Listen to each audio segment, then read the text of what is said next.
Hi everyone, আসসালামু আলাইকুম। কেমন আছেন সবাই? আশা করি ভালো আছেন। এখনও যারা আমার চ্যানেলটিকে সাবস্ক্রাইব করেননি তারা একটু কষ্ট করে সাবস্ক্রাইব করবেন। এখন চলুন বেশি কথা না বাড়িয়ে গল্পে ফেরা যাক। নিশুতি রাতের চারিদিকে জনসরগোল, মুক্ত পরিবেশ, নেই কোনো হই হুল্লোড়। শহরের সবাই না হলেও অনেকেই ঘুমিয়ে পড়েছে প্রায়, অথচ ফাজিহার চোখে ঘুমের আভাস মাত্র নেই। সে জেগে জেগে অপেক্ষা করছে ভদ্রের। তীব্র অনুশোচনায় বিদ্ধ সে। কিছুক্ষণ আগে ভদ্র যখন ওকে কোলে তুলে নিয়েছিল, হাত পা ছোড়াছুড়ি কমতি রাখেনি সে, কিন্তু ভদ্রের পৌরুষ শক্তির কাছে তা ছিল নস্যি মাত্র। পরম যত্নে শুইয়ে দিয়েছিল খাটে, অতঃপর দরজায় খিল এঁটে ঘরের সমস্ত আলো নিভিয়ে এসেছিল ফাজিহার কাছে। ফাজিহা কেবল হাবলার মতো চেয়ে রইল। ভয়ে বুক ধুকপুক করছিল তার। কৃত্রিম আলো নিভিয়ে দিলেও প্রকৃতির ওই গোল চন্দ্রের আলো নেভানোর ক্ষমতা কি আর কারো আছে? ওইটুকুন আলোতেই ফাজিয়া স্পষ্টভাবে দেখতে পেল তার ভদ্রের নেশানো কামুক চোখ জোড়া। ফাজিহা জানে না আদৌ কি আছে ওই চোখে, তবে ওকে ঘায়েল করার মোক্ষম অস্ত্র যে ওই চোখ জোড়া সেটা তো বেশ ভালোই টের পাচ্ছে। নিজের মনে আফসোস করলো অনেকবার, কেন যে ঘুমন্ত সিংহকে খেপাতে গেল। সময়ের গতিতে পাল্লা দিয়ে বাড়ল ভদ্রের অভদ্র আচরণ, সাথে এলোমেলো করে দিল ফাজিহার সমস্ত চিন্তা ভাবনা। আশ্চর্য হলো ফাজিহা, সে তো চায় না মনোমালিন্যর মাঝে পরিণয়ের সূচনা ঘটুক, তাহলে বাধা দিতে পারছে না কেন সে? সেও তার অভদ্রের আবেগে বশ হয়ে গেল।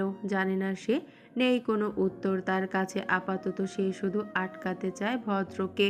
বহু কষ্টে খামচে ধরল ভদ্রের অবাধ্য হাত, তারপর দুর্বল ভঙ্গিতে ঠেলে দিয়ে নিভু নিভু কণ্ঠে ডেকে উঠল, অভদ্র। ভদ্র বোধহয় শুনল ফাজিহার গলা। কিয়ৎক্ষণ থেমে মাথা তুলে তাকাতেই দেখল ফাজিহা হাঁপাচ্ছে রীতিমতো, চোখে মুখে অস্থিরতা স্পষ্ট। ভদ্র তাকিয়ে রইল, এই দৃশ্যও যেন ভালো লাগছে তার। তখনই ফাজিহা আবারও ডেকে উঠে বলল, নিঃশ্বাস নিতে কষ্ট হচ্ছে আমার অভদ্র, একটু পানি দিবেন? ভদ্রের ঘোর কাটল সঙ্গে সঙ্গে। ফাজিহার আসলেই সমস্যা হচ্ছে টের পাওয়া মাত্র তাড়াতাড়ি উঠে আলো জ্বালিয়ে দিল। তারপর বেডসাইড টেবিল থেকে পানির গ্লাসটা নিয়ে ফাজিহার মুখের কাছে ধরল। ফাজিহাও বালিশে হেলান দিয়ে বসেছে ততক্ষণে। ভদ্র অস্থির কণ্ঠে জিজ্ঞেস করলো, কোথায় সমস্যা হচ্ছে তোমার, বলো আমাকে। ফাজিহা হাঁপাচ্ছিল তখনও। ভদ্র পানি দেয়া মাত্রই গিলে নিল ঢকঢক করে। ভদ্র আবারও জিজ্ঞেস করলো, আর ইউ ওকে? দূরে থাকুন আমার থেকে, অসভ্য পুরুষ মানুষ, আমাকে মেরে ফেলার ফন্দি যত সব। হাঁপাতে হাঁপাতেই বলল ফাজিহা, ইটস নর্মাল ফাজিহা, এইখানে মেরে ফেলার কিছুই নেই। তোমার শরীর খারাপ লাগছে সেটা তো আর আমার দোষ নয়। হ্যাঁ, আমার কাছে আসলে তো আমি অসুস্থ হয়ে যাই। তো এসেছেন কেন বাইরে যেভাবে মেয়েদের নিয়ে? ফাজিহা ভীষণ চটে গেল ভদ্র, তাই রেগে ধমকে উঠল। ফাজিহাও জেদ দেখালো বিপরীতে, ধমকাচ্ছেন কাকে? হ্যাঁ, ধমকাচ্ছেন কাকে? ভয় পাই না আমি আপনাকে। আপনি করলে দোষ নেই, আমি বললেই দোষ। বলেই ভদ্রের কলার ধরে ফেলল। এক হাত পা ছুঁড়ে কাঁদতে ইচ্ছে করছে ভদ্রের। এই মেয়েকে ধমকিয়েও কোনো লাভ নেই, তেজ বাড়বে বই কমবে না। কোন কুক্ষণে যে শুভর বুদ্ধি ধরতে গিয়েছিল কে জানে। হতচ্ছাড়াটাকে পেলে এখন চটকে কান লাল করে দিত। আপাতত নিজেকে সামলালো ভদ্র, অত্যন্ত শান্ত গলায় শুধালো, কি করেছি আমি? কি করেননি সেটা বলুন। আমার শখটাকে মাটি চাপা দিলেন, মানলাম তাও। এরপর আবার অন্য মেয়ের সাথে রুমে যাওয়ার কথা বলেও কাঁদালেন আমায়। আবার এখন এসেছেন জোর করে ধমকাধমকি করতে। স্বীকার করছো তাহলে কেঁদেছিলে? থতমত খেলো ফাজিহা। দুষ্টু হাসলো ভদ্র, তারপর চোখ নাচিয়ে জিজ্ঞেস করলো, এখন কেন চুপ, বলো বলো। না পেরে ফাজিহা রাগি চোখে তাকিয়ে রইল কেবল। ফাজিহার কলার ধরে রাখা হাতটা ধরে নিজের কাঁধের ওপর রাখলো ভদ্র, অতঃপর কানের কাছে ফিসফিস করে বলল, ডোন্ট ওয়ারি বেবি, আমি কিছুই বুঝতে পারিনি, just understood you are drowning in my love, that's why you are getting jealous baby.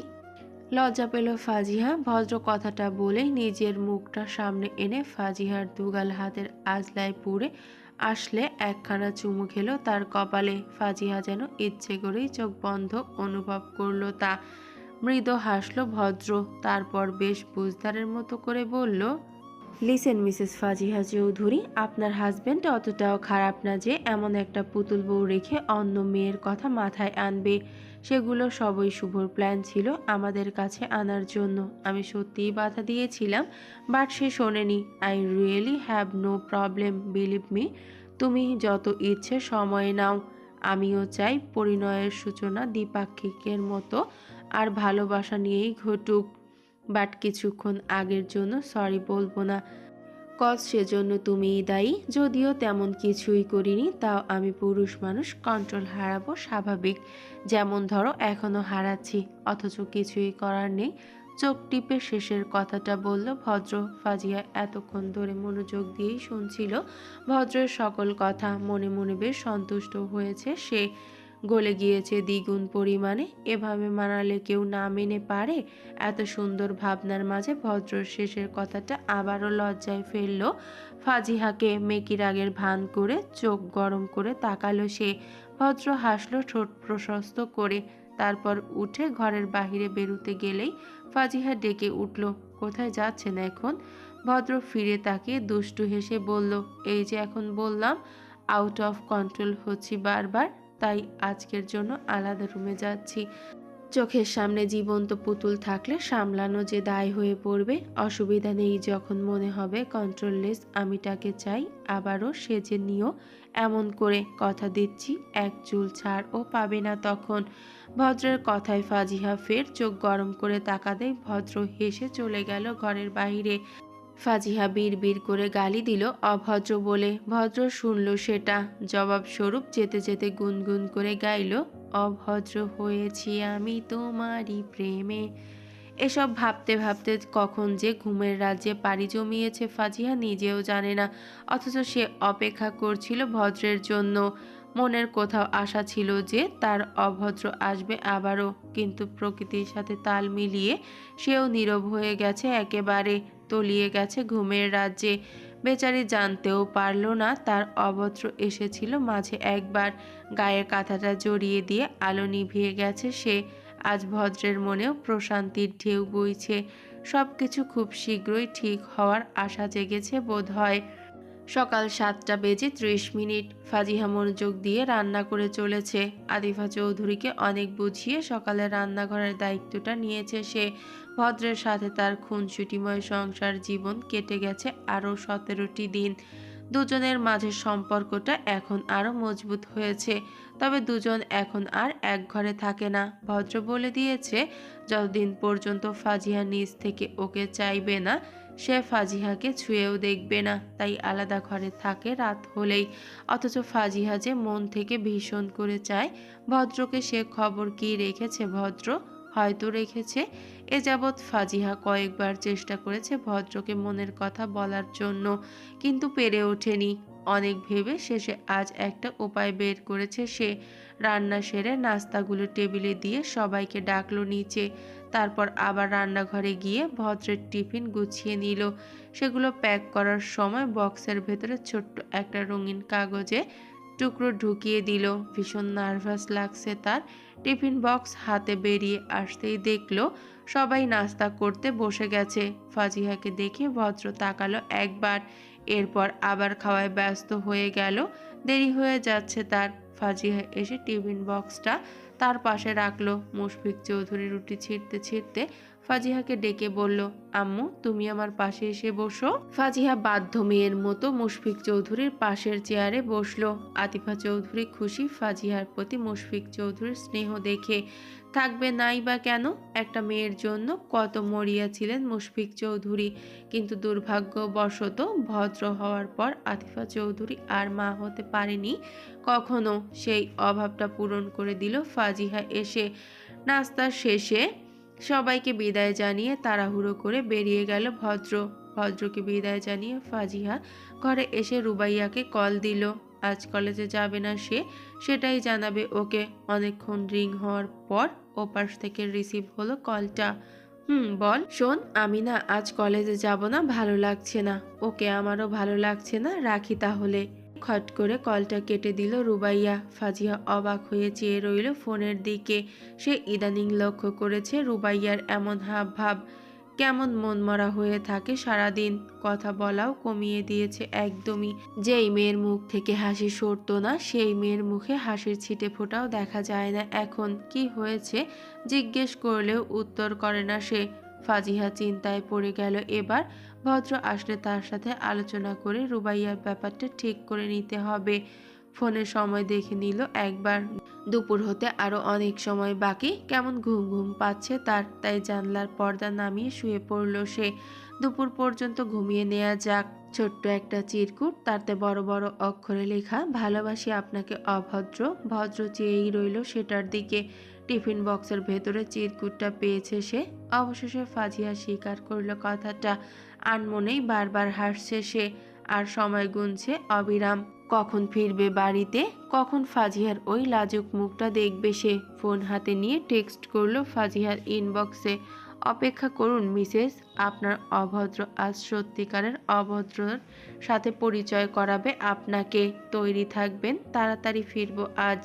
মেসেজটা পাঠানোর কিছুক্ষণের মাথায় সিন হলো, কিন্তু কোনো উত্তর আসলো না ওপাশ থেকে।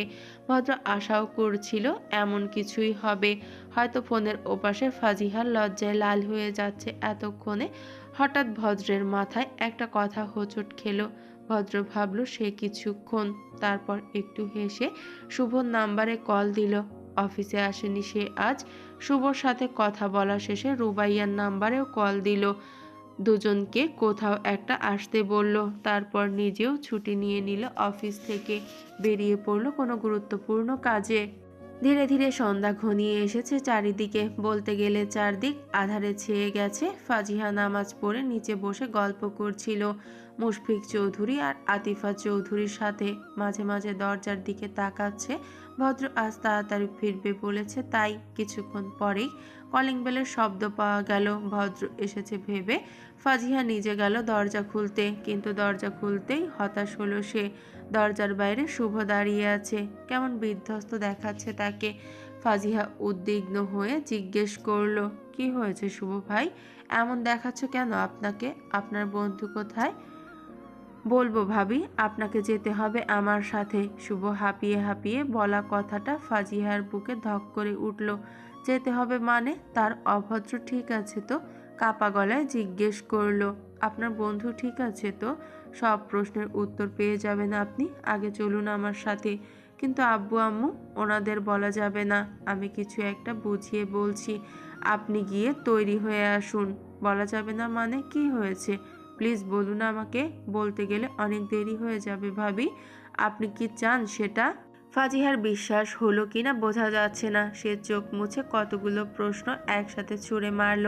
তাহলে আমায় কোথায় নিয়ে যাচ্ছেন? কিছু বলছেন না কেন ভাইয়া? আপনি কেন নিতে এলেন? আপনার বন্ধু কোথায়? সে তো বলেছিল আজ তাড়াতাড়ি ফিরবে, তাহলে ফিরল না কেন? আমি তো অপেক্ষায় ছিলাম। তার কি হয়েছে বলুন প্লিজ ভাইয়া। শুভ হতাশ শ্বাস ফেলে তাকালো শুধু। তবে শুভকে দিতে হলো না আর কোনো প্রশ্নের জবাব। গাড়ি থেমে গেল তাদের, কারণ গন্তব্যে পৌঁছে গেছে তারা। সে গাড়ি থেকে নেমে ফাজিহাকে বলল, নেমে আসুন ভাবি, সব প্রশ্নের উত্তর পেয়ে যাবেন এখন। ফাজিহা নেমে কৌতূহল নিয়ে তাকালো চারিদিকে। জায়গাটা সম্পূর্ণ অচেনা, জমকালো আয়োজন চারিদিকে, রিসর্টের মতো লাগছে অনেকটা। ফাজিহার ভাবনার মাঝে সেখানে উপস্থিত হলো রুবাইয়া। রুবাইয়াকে দেখে ফাজিহার সাথে শুভ অবাক হলো অনেক।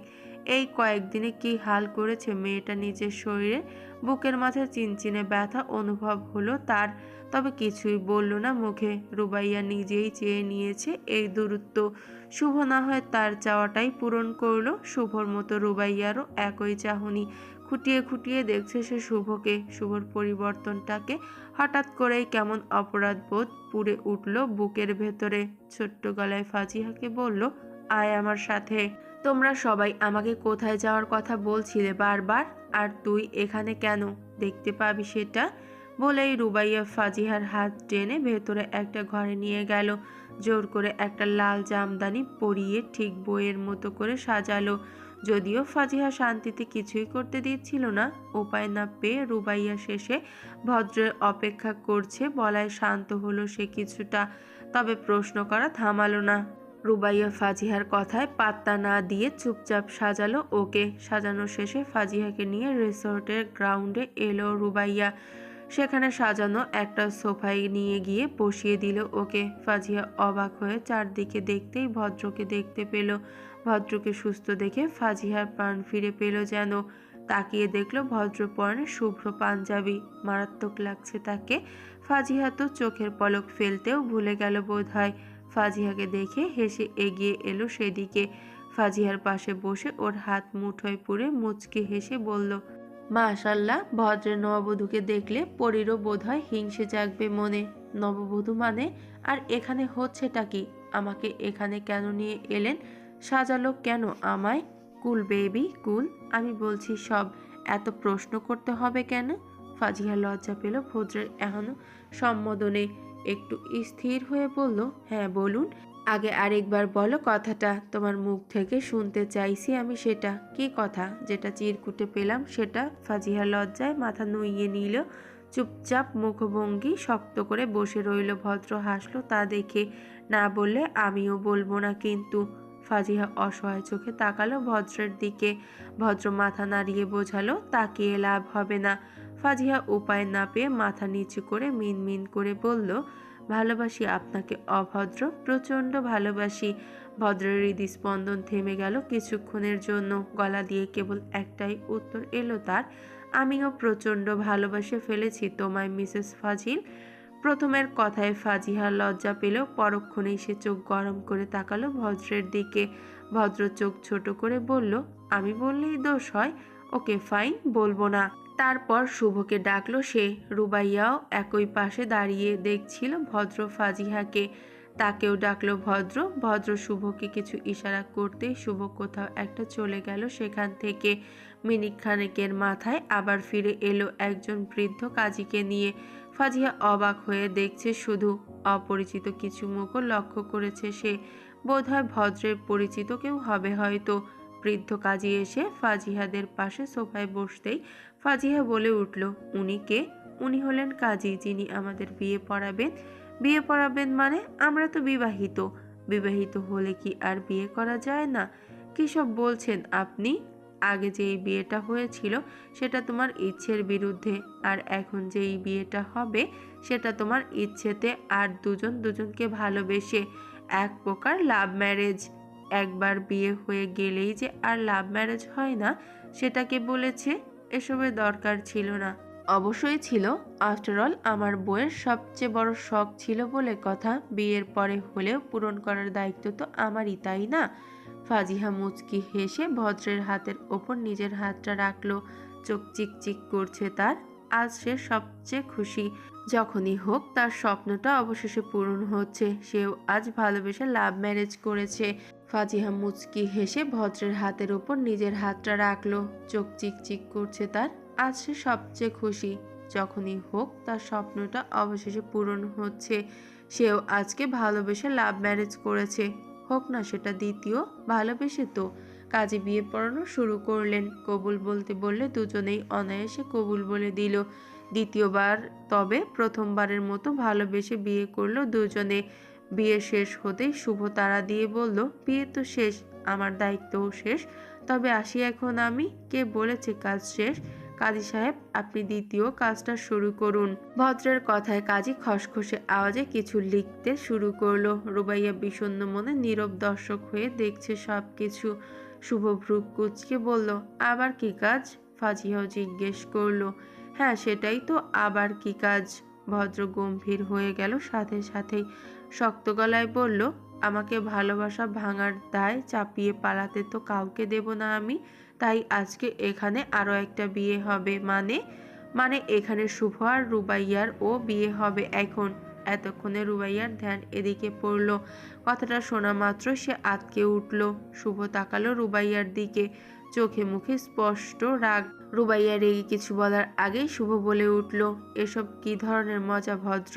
এতক্ষণে রুবাইয়ার ধ্যান এদিকে পড়ল। কথাটা শোনা মাত্রই সে আঁতকে উঠল। শুভ তাকালো রুবাইয়ার দিকে। চোখে মুখে রাগ স্পষ্ট। রুবাইয়া রেগে কিছু বলার আগেই শুভ বলে উঠল, এসব কী ধরনের মজা ভদ্র? তোদের বিয়ের মাঝে আমাদেরটা কেন টানছিস?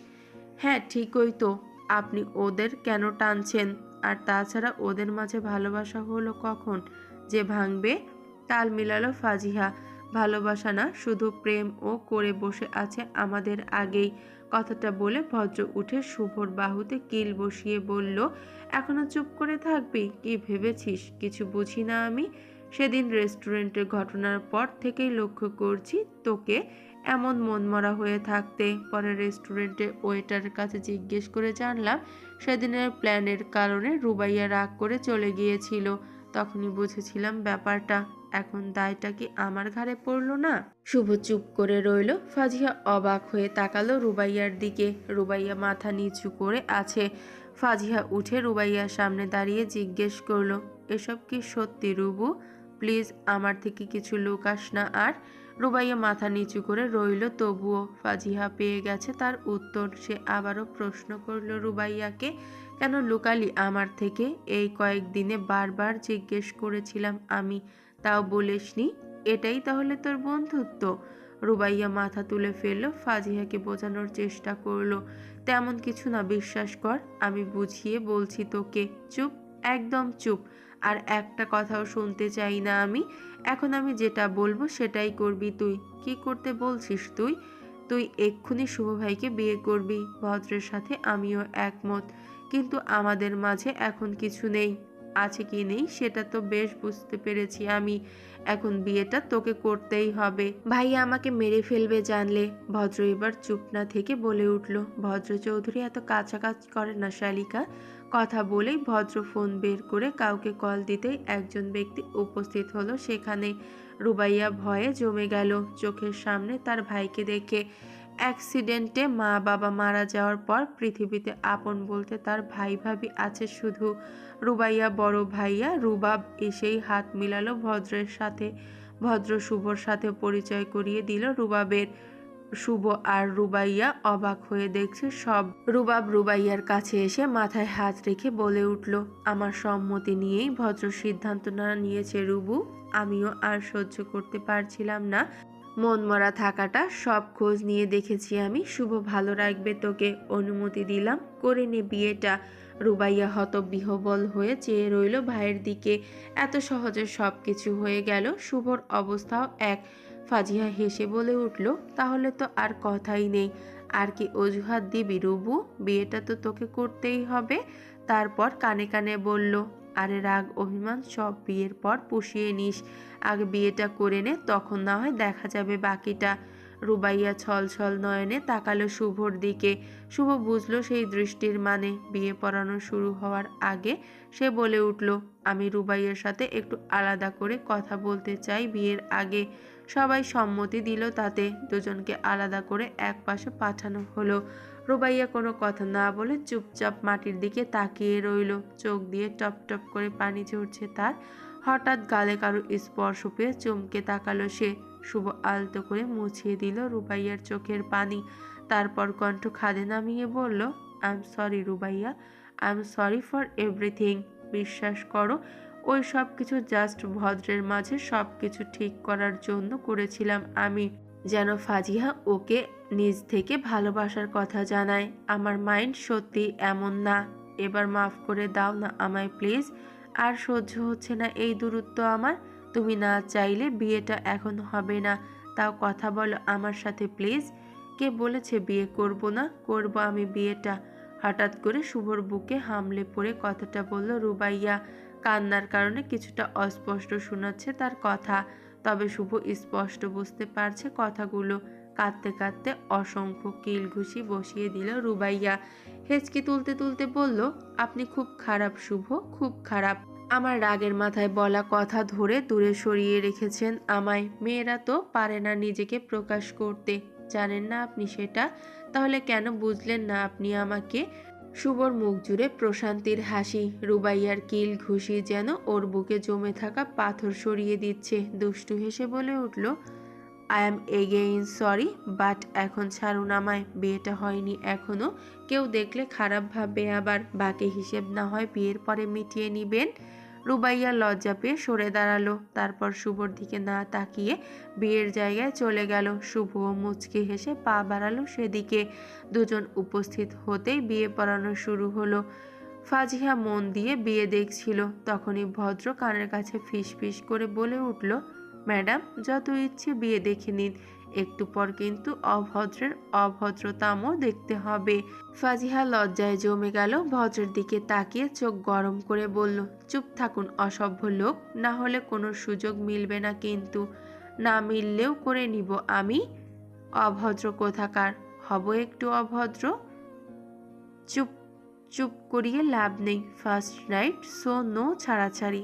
ফাজিহা লজ্জায় চুপ হয়ে গেল। এখন কথায় পারবে না সে, বলা যায় না এই অভদ্রের মুখের লাগাম কখন খুলে পড়ে যায় একেবারে। ভদ্র হাসলো তা দেখে। বিয়ে শেষ হওয়ার পর দুই জুটি একসাথে ডিনার করলো, সাথে রুবাবও ছিল। রাত হয়ে যাওয়ায় সে চলে গেল। রুবাইয়া যাবে না আজ, ওদের জন্য স্পেশাল রুম বুক করা হয়েছে। ভাইয়ের সামনে লজ্জায় শেষ হয়ে যাচ্ছিল সে। রুবাব শুধু আজকের জন্যই অনুমতি দিয়েছে। এরপরে যখন শুভর মা বাবা নিয়ে অনুষ্ঠান করে রুবাইয়াকে নিয়ে যাবে, তখন তো আর বাধা দেয়া সাধ্য থাকবে না। রুবাব চলে যেতেই ভদ্ররা সবাই রিসিপশন থেকে রুমের চাবি নিয়ে রুমের দিকে গেল। পাশাপাশি রুম দেয়া হয়েছে ভদ্র আর শুভকে, দুটোই স্পেশাল অর্ডারে সাজানো। দরজার সামনে এসে শুভ ভদ্রকে উদ্দেশ্য করে কৌতুক করে জিজ্ঞেস করলো, এতবার বাসর করার পরও ঘর সাজানোর দরকার ছিল বলে মনে হয় না আমার। আমরা না হয় নতুন বিয়েটা সেটা না হয় মানা যায়, কিন্তু তোর। ভদ্র শুভর পিঠে ধুম করে এক কিল বসিয়ে দিল, আমারও প্রথম বাসর, ভুলে যাস না তোর এই ঘরে বউ নিয়ে থাকার ভাগ্য হচ্ছে শুধু আমার জন্য, না হলে বাসর না বিরহের শোক পালন করতে এখন। ফাজিহা আর রুবাইয়া দুজনেই লজ্জায় পড়ে গেল। কি সব বলছে দুজনে? ভদ্রতা দেখে দুষ্টু হেসে বলল, এই রে, বউ বোধহয় লজ্জা পাচ্ছে, সময় নেই হাতে, লজ্জা ভাঙাতে হবে বউয়ের। বলেই ফাজিহাকে কাঁধে তুলে নিল সে। তারপর এক হাতে দরজা খুলে ভেতরে গিয়ে দরজাটা ধুম করে বন্ধ করে দিল শুভর মুখের ওপর। শুভ হতবাক, ভদ্র আসলেই ফাজিহার পাল্লায় পড়ে অভদ্র হয়ে গেছে। রুবাইয়া লজ্জায় মাথা নিচু করে আছে। শুভ তাকালো রুবাইয়ার দিকে, অবাক হওয়ার ন্যায় ভান করে বলল, আপনিও লজ্জা পাচ্ছেন রুবাইয়া, চলুন আপনার লজ্জাটাও ভাঙানো যাক। বলে সেও আচমকা কাঁধে তুলে নিল রুবাইয়াকে। তারপর ঘরে ঢুকে দরজাটা বন্ধ করে দিল সেও। অবশেষে দুটি ভালোবাসার পরিণতি পেল, তাদের মন ও দেহ হালাল বন্ধনে আবদ্ধ হলো। সবচেয়ে বড় কথা, পূরণ হলো ফাজিহার লাভ ম্যারেজের স্বপ্নটা। বিয়ে করেও যে আবারও ভালোবেসে বিয়ে করা যায় তার প্রমাণ দিল ফাজিহার অভদ্র ভালোবাসার অটুট বন্ধনে মুড়িয়ে নিল তাকে। সত্যিকারের ভালোবাসা বুঝি এমনই হয়?